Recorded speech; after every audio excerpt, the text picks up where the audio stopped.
beekeeper, Hey. and special guest, Les Scott. Good morning, Les. Hey, good morning. We're a couple of Scots here, huh? It's a Hey, great you know name. what? It's a good name. That's right. Well, I thank you like so it. much for joining the show. From what I understand, you are a beekeeper in Whatcom County. Yeah, that's correct. That's correct. I started beekeeping I think next year will be my 5th year. And I feel like I should have been doing it all my life. I really enjoy it.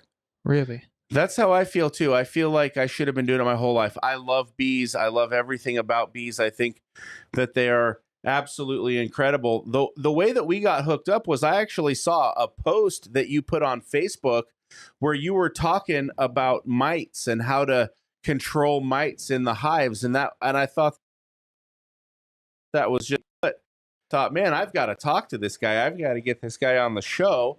And so thank you so much for hanging out with us. And could you tell us a little bit about the mites? Because this is a big concern in beekeeping for all beekeepers.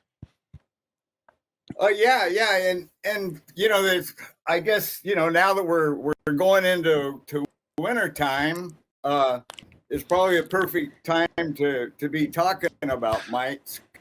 This is actually the beginning of our spring season, right? Right. The health of our bees now, going into winter, is going to determine how strong our hives are coming out of the winter and in this spring when we're ready to start beekeeping again. So so I kind of have I have my own saying that honeybees will take a lot of abuse as long as they're healthy and mite free. So I'm a little bit anal about mite control.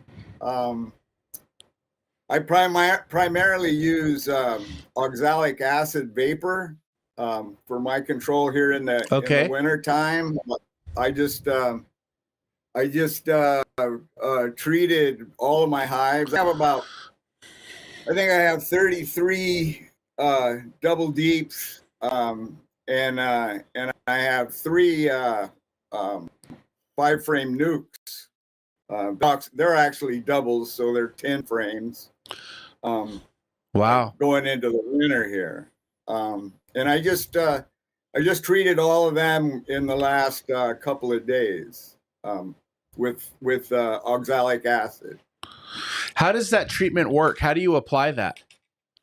Well, I have one of the exterior heaters. The entry level setups are they call them pan vaporizers, and you just put your oxalic acid powder in a pan, which is attached to a handle, and you slide that in the entrance. And then most of them are run by batteries, like a lawnmower battery or whatever you have, something that'll hold that kind of draw. The oxalic acid heats up in this pan. The pans are usually heated by a glow plug, like from a diesel engine. Okay. But anyway, it heats that oxalic acid up to between 300 and 400 degrees, and as it heats up, it first turns to a liquid, and then the liquid vaporizes with the increasing heat. And that needs to be a slow process, because you can get it too hot, because then it turns into other substances and doesn't kill the mites. So that's the process.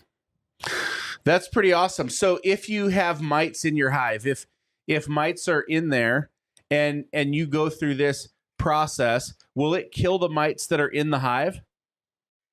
Well, what it'll kill, oxalic acid vapor only kills the mites that are outside of the cells. The oxalic Okay. acid vapor doesn't penetrate the cell cappings. So any mites that are actually in the cells reproducing, oxalic acid doesn't touch. So, and that's one of the reasons why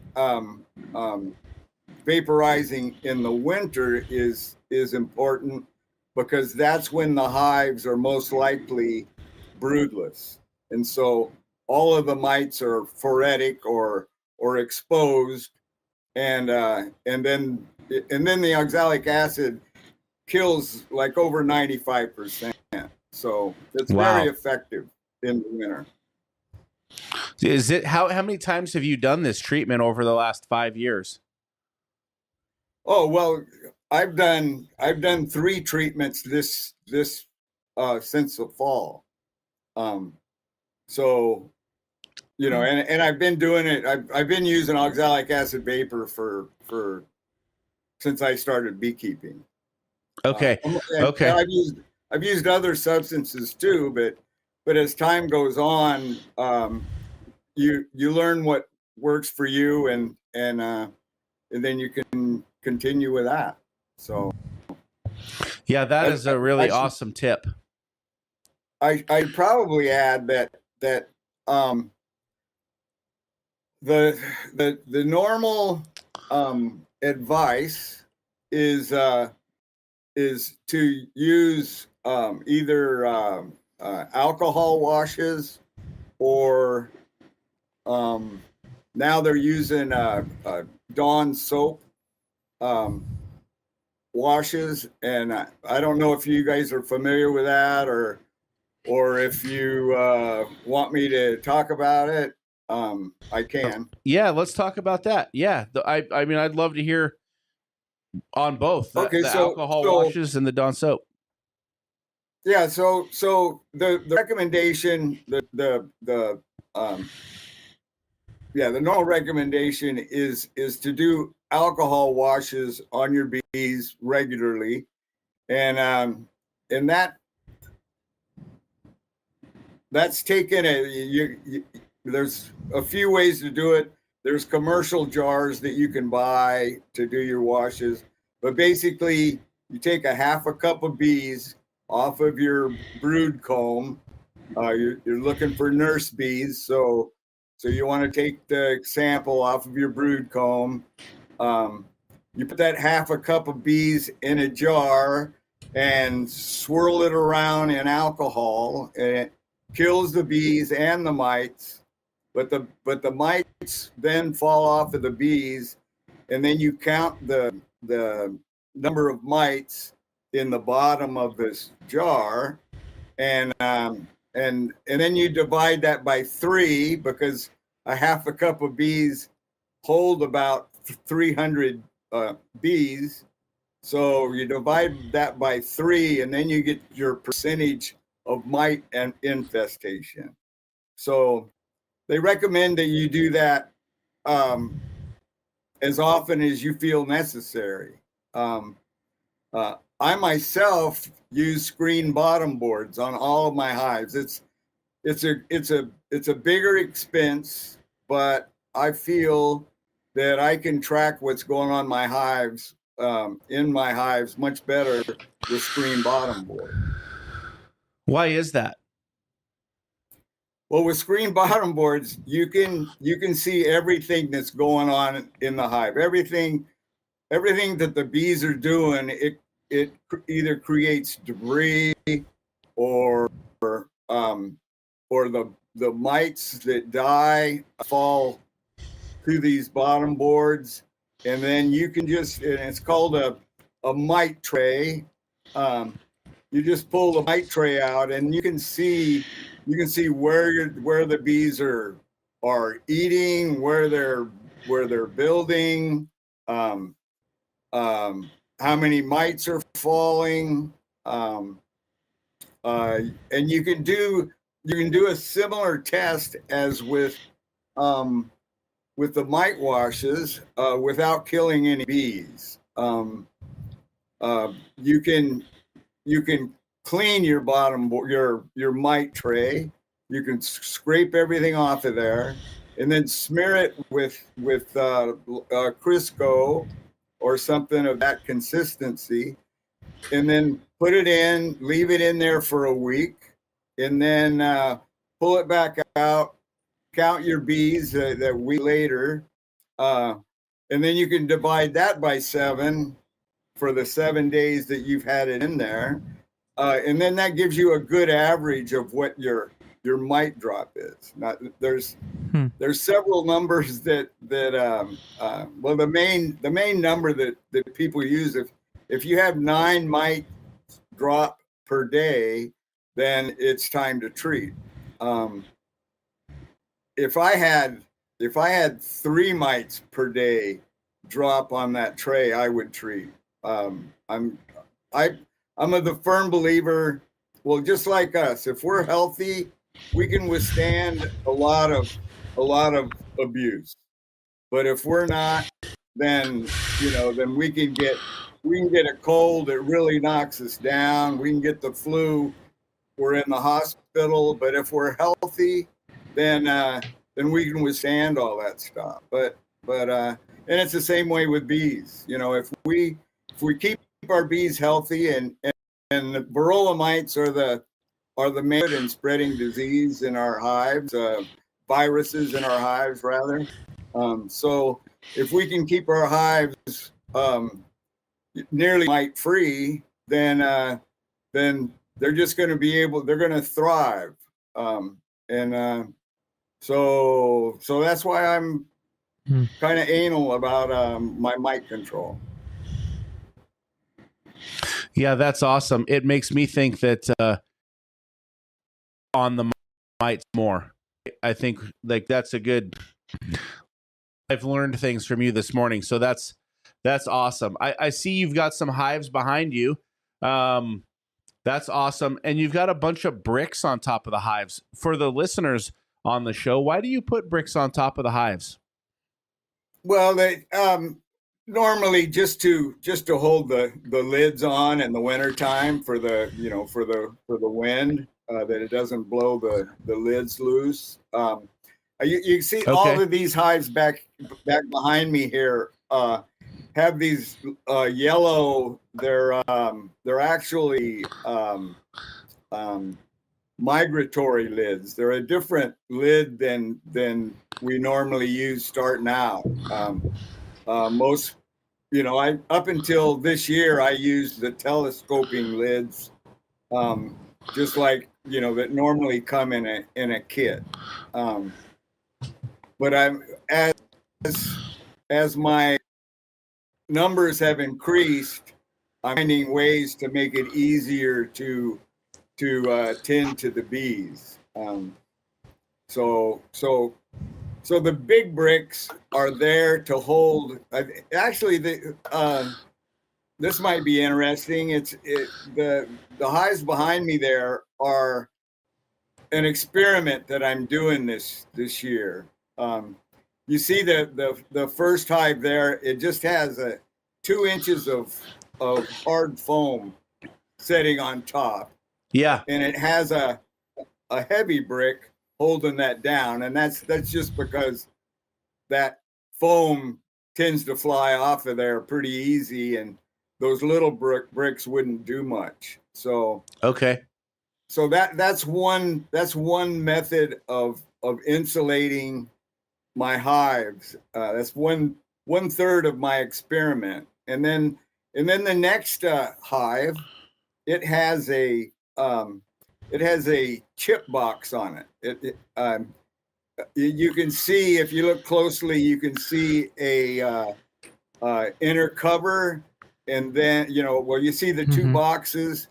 You see an inner cover on top of that, and then a chip box on top of that, and then the lid. Well, in the chip box there, it's just a screened box with burlap liner, and then it's filled with wood chips. And that's the way that's why I've been successful in the past, is using that setup right there. All of my hives used to have that.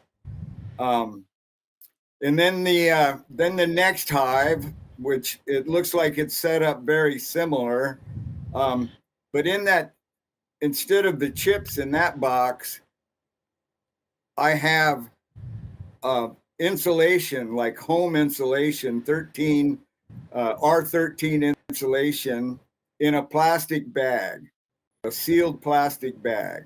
And so those are the three different, the middle one, the chip box. I used to believe that those worked really well for keeping the moisture off the bees. I'm sure you guys have heard that cold bees are live bees, but cold, wet bees are dead bees, or, you know, the saying goes something like that. So I always felt that the moisture, you know, for my first 3 years, I felt that kept the moisture from falling on the bees, which it's been very effective. You know, I've lost one hive, you know, in my, like last year, I brought 20 hives through the winter, or I took 20 hives into the winter, and I brought 19 out. So 95% success, you know, that's very pretty good in the beekeeping industry. So, yeah. So anyway, this year I began thinking and learning from other beekeepers, other methods of beekeeping, where I started thinking that maybe I'm removing too much moisture from the hive, because the way those chips work is that the warm air slowly moves up, the warm moist air slowly moves up through those chips until it hits the top of the chips, and the lids are cracked above the chips so that there's ventilation. And so when the cold or the warm moist air rises up through those chips, when it reaches that cold air, that's when it condenses, and then it's taken off into the atmosphere. Okay. So, Gotcha. So it removes any of that moisture that rises up through the hive off of the cluster, is pretty much removed from the hive. Anyway, I got to thinking that, you know, the bees need moisture in the hive in order to eat their honey. So, or bee bread if they need it for raising brood. So, right. So anyway, that's the basis for this experiment. I'm trying 3 different ways. That first hive is totally enclosed, no ventilation.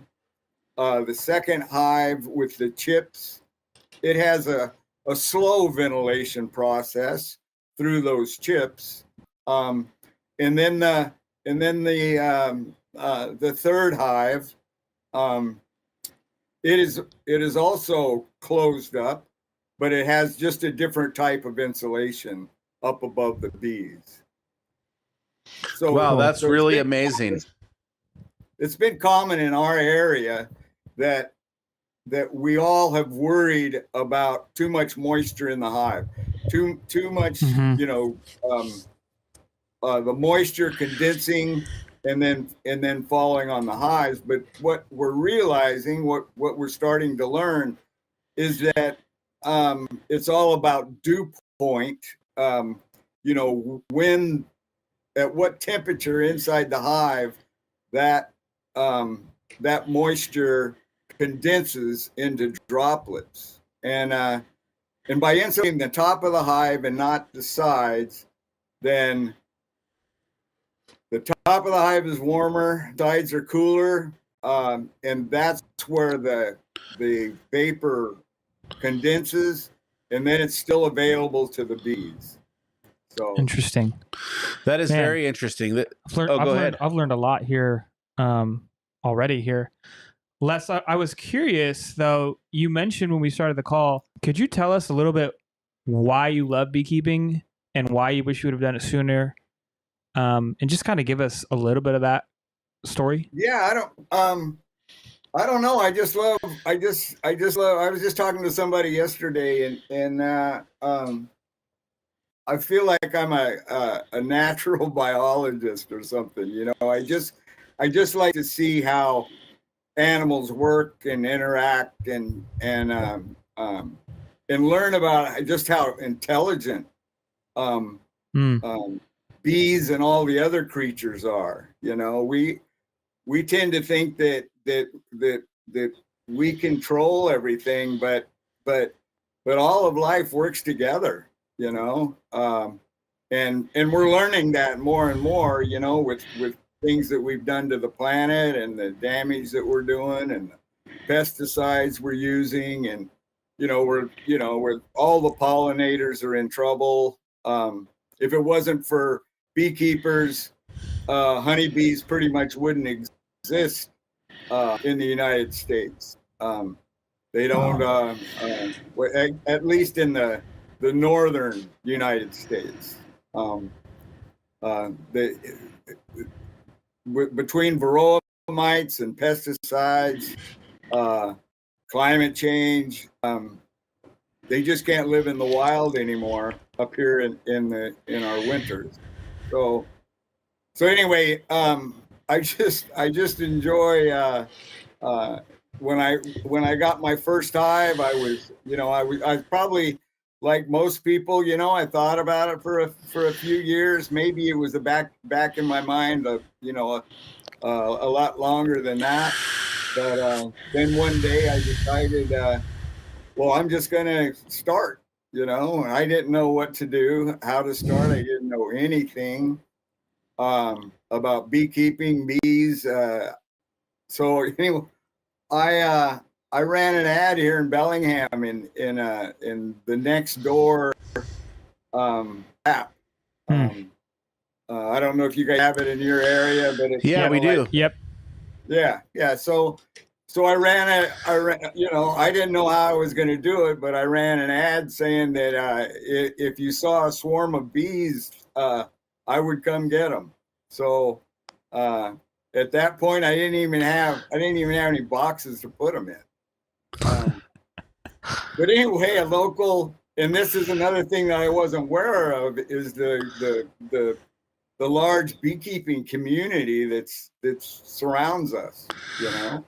But anyway, a fellow beekeeper, just a couple of blocks away from me, decided he better get a hold of me just to make sure that I wasn't going to create some kind of varroa mite bombs over here and harm his bees. So he totally helped me get started. Gave me my first colony, my first nuke of bees, and he enjoyed watching me learn and grow. And I just took to it, like some of us do. You know what? I warn new beekeepers to be careful because it can become an addiction. Yeah, that's cool. I feel the same way. What in your experience, if you were to give a new swarm of bees looking to get started, what's one tip, one thing you wish you would have done better that could help a new beekeeper get going? Like, this is the number one thing you got to do, on your bee journey. What do you think that would be? Well, I think there. I think the thing is, you have to want to keep bees.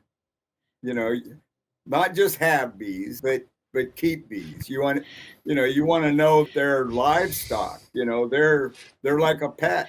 They're your responsibility. So just I love like that. anything, you need to learn about it and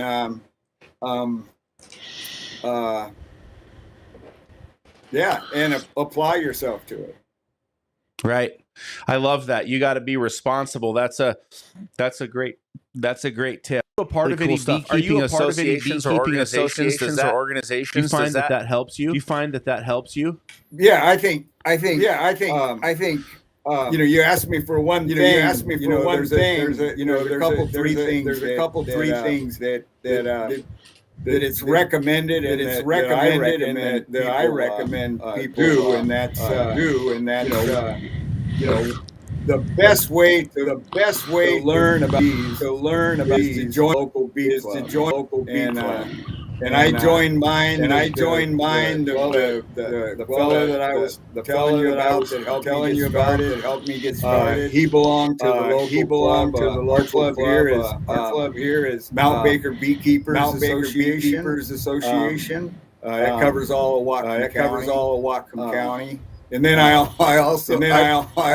belong to the most bee clubs that I know of in the area. I belong to the Richmond Beekeepers Association, being we're right here on the border. I belong to Skagit Beekeepers Association, Snow King Beekeepers Association.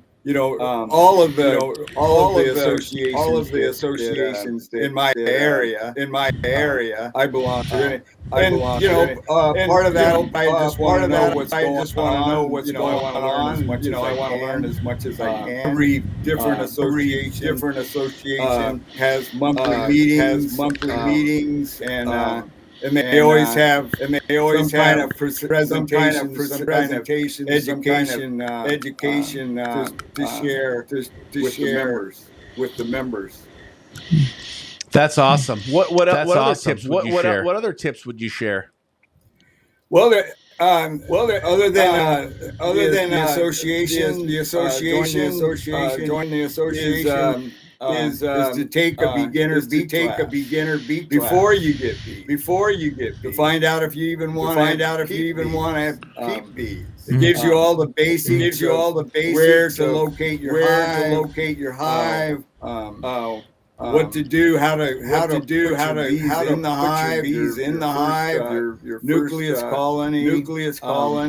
It just gives you all the basics that you need to know to start with your bees. And then from there that's where the real learning starts. When you start pulling frames out of your hive and learning what's going on on the frames, learning to diagnose your hive just by looking on what's happening on the frames.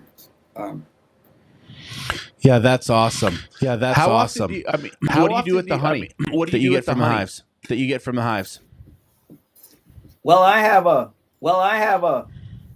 kiosk in my front yard. Last year, I think I got about 550 pounds. And I have a kiosk in my front yard. I jar the honey. I've made labels. Kind of do it yourself on all of that. And then I have what I have is basically a double deep with one end cut off of it with a door on it and a shelf. And I have a variety of honey and sizes that I keep out there. Customers can just drive up, grab some put the money in the slot, or pay me through Venmo, and then off they go. Oh, that's cool. So you're selling some honey. Cool. So you're selling some honey. Les, I wonder here. Kind of as we begin to wrap up a little bit. What is maybe a difficulty as you've started beekeeping, and maybe it's like an annual difficulty, or just something that you're like, man, I wish someone would have told me this. Like, this is really hard. Yeah, is there something along those lines that would be helpful? There's a lot of things that would go into that question. these boxes are heavy. A full deep of honey will weigh 90 pounds, a 10 frame deep. So a lot of people want to start with an 8 frame, if they don't want to lift that kind of weight. There's other ways to deal with it. You can harvest your honey 1 frame at a time, and just replace it with another frame and let the bees build on that. But we all use medium. Well, just about everybody uses medium boxes for their honey, because those will weigh about 40 pounds or maybe 45 once they're full of honey, and they're easier to handle. Some people use 3 mediums rather than 3 deeps. That way their equipment is all the same. But I think if I wanted to make one clear point about beekeeping is we have this pest called varroa. There are people that will teach you or tell you that you can go treatment free, and you absolutely can for about 2 years. That second year, I can assure you that your bees are going to die because of varroa infestation. So if there's one thing that I would tell any beekeeper, is to pay attention to what everybody says about varroa. That's if you're keeping bees, you're keeping varroa. So and if you don't control the varroa, you're not going to be keeping bees. There's some research out there now. There are people that are raising varroa resistant hygienic bees and selling those queens. But if you bring those queens to Bellingham, and the next year, that queen's you're gonna have to split, or that hive is going to swarm. But regardless of what happens, you're back to non-varroa resistant bees, and those bees are on their way to death if you don't take care of the varroa mites. So yeah, one sentence: pay attention to varroa. That is awesome, Tip. Les, this has been an absolutely fantastic call. You are an absolute wealth of knowledge. It has been amazing having you on our show today.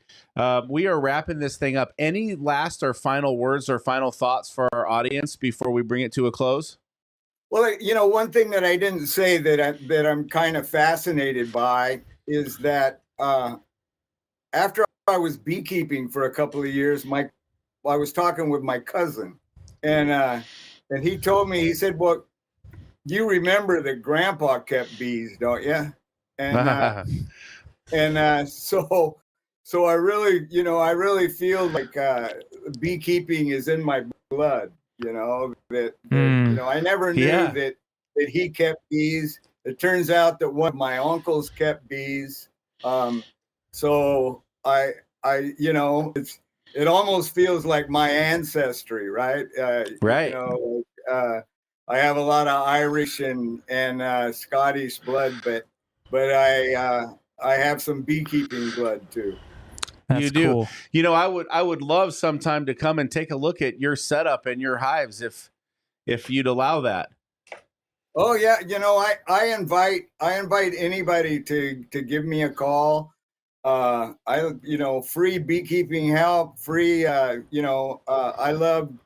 just love to talk bees. In fact, that's how you found me. I created my own Facebook group because I like to talk bees. I like to talk about what's going on in my apiaries, and I couldn't do that on any of the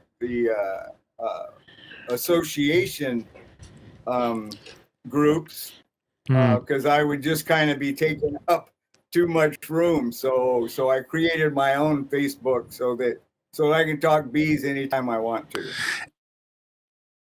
And I love your kids. Awesome. I think you're doing an absolutely fantastic job. So it's a pleasure. I'm going to take you up on that and come see you. We are bringing this show in for a landing. This has been absolutely fantastic. I'm Dave Wescott. This is Scott the Beekeeper. Follow me on LinkedIn, Facebook, anywhere where it's social. We'll be back next week, same time, Thursday every week. Teach Me Bee, Scott today. Scott, thank you very much. Audience, we will see you next week. Thank you very much.